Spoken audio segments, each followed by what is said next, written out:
కేసీఆర్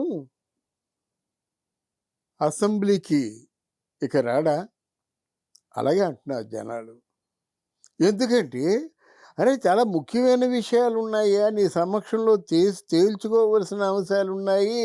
నువ్వు అసెంబ్లీకి రా అని సాక్షాత్తు ముఖ్యమంత్రి గారే రిక్వెస్ట్ చేసినప్పుడు అసెంబ్లీకి రాకపోవడం ఏంటండి? ఒకవేళ నువ్వు అసెంబ్లీకి రాకపోతే నీ కోసం చార్టర్డ్ ఫ్లైట్ రెడీగా ఉంది. ఆ ఫ్లైట్ పంపిస్తాము, అసెంబ్లీకి రా. మనందరం కూడా కాళేశ్వరం ప్రాజెక్ట్ చూద్దాము. మనందరం కూడా చర్చలు జరుపుకుందాం.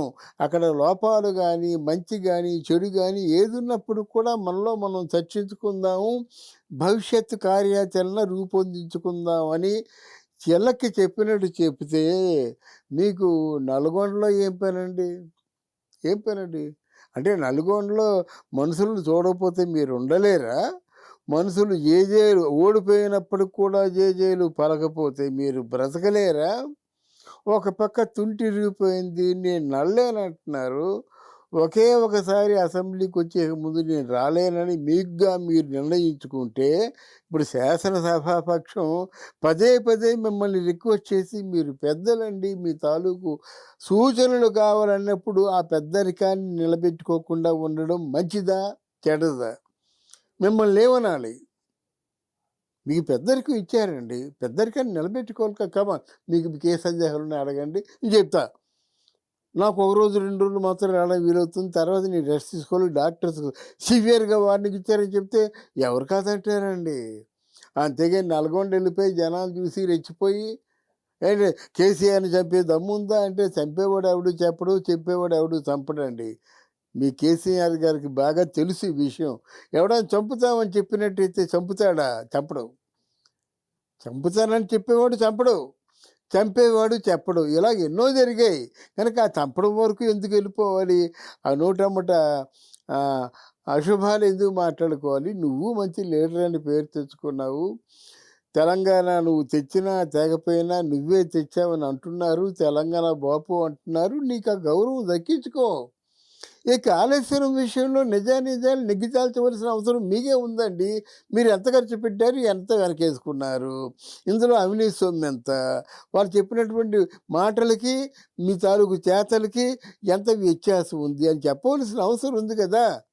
నల్గొండ వెళ్ళిపోయి మీరు ఏదో మాట్లాడుతుంటే అసెంబ్లీకి రానివాడు నల్గొండ ఎలా వెళ్ళగలిగాడు, ఎలా మాట్లాడగలిగాడు, అవాకులు చవాకులు ఎలా మాట్లాడాడు అని ఎవరికైనా అనుమానం అవుతుంది.